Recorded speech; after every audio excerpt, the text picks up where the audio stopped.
somewhere around that area. Where the hell is it? Yep, Frederick, Maryland. I don't know why I put Ville at the end of it, but Frederick, Maryland. Think right there. Shoot down 15. You'll get there.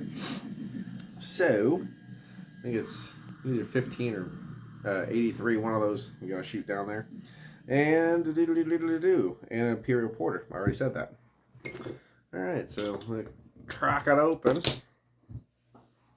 Boop, boop, boop, boop, beep, boop. So this is from, I'm using my Southern Tier glass. So interesting little combo. PA, just above, just below PA. So there it is. We'll meet in the middle. So up here, nice jet black color. Rind of a caramel hue at the pinnacle of the glass. Off-white head, khaki colored. Got an aroma on this one. Cheers. Whew, that is nice. Big, bold nose on this one. A lot of char. A lot of caramel peppery bourbon, but like a lot of char too.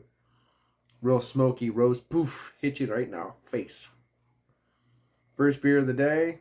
And then it's a vibrant one. So, yeah, that it just smells boozy too. It's coming out real hot.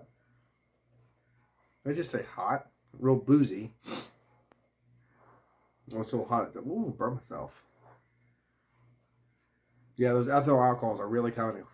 Fusel alcohols shoving it up my nose. So let's get into it. Cheers.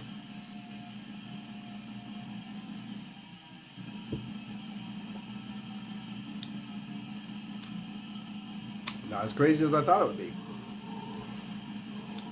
A little warming right here. I can feel something right there for the first sip.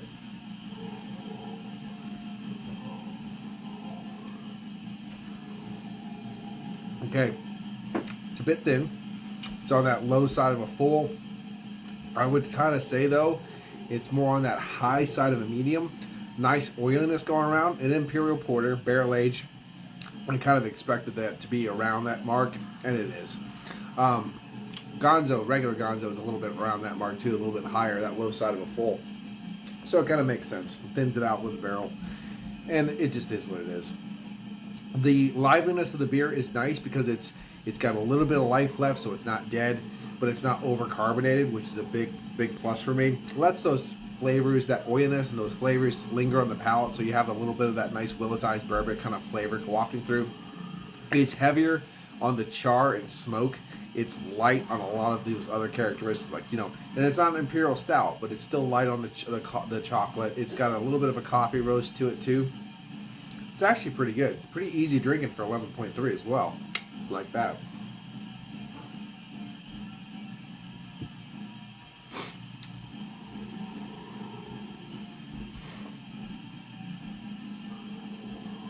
I'm listening to my band Dry right now. I just ripped it off and thrown it in the CD player.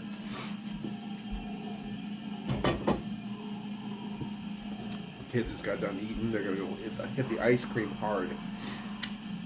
So, again, caramel peppery bourbon in the background, wafting through, mixing with that char smoke.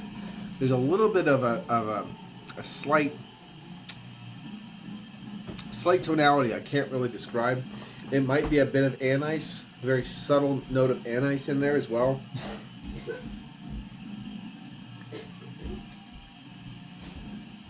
But for what it is, for an easy drinking 11.3 session strength beer, porter, just a barrel aged porter, it's pretty good. I mean, it's not blowing me away, but it's something I didn't expect to see, and I'm enjoying it. It's one of those kind of things. I didn't even know they made this, so it was pretty interesting to find it. I found it up over in the north of PA. Excuse me. I think Wegmans has it as well. So, $14 a 4-pack for an 11.3% barrel aged beer. Like, how can you complain about that? I can't. It was like $14.99 or whatever. I still can't complain. You know, and then it just kind of shows you like how overinflated some of these other brewing companies are that charge ridiculous amounts of money for what they do. So, let's get another sippy.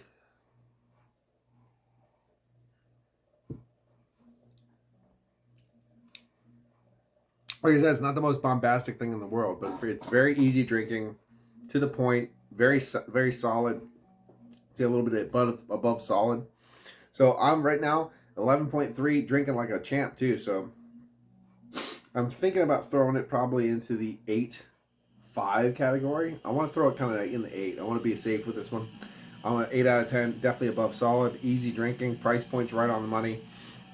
It is a special little beer from Flying Dog. Like I said, I don't have a lot of Flying Dog. I don't try out usually.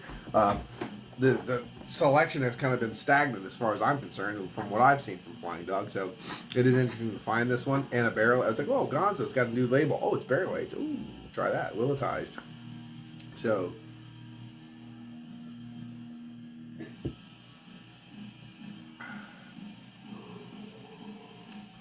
yeah.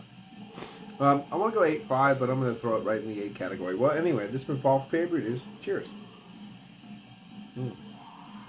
Watch that finger. Here it comes. Whoop, whoop, whoop. Bye-bye.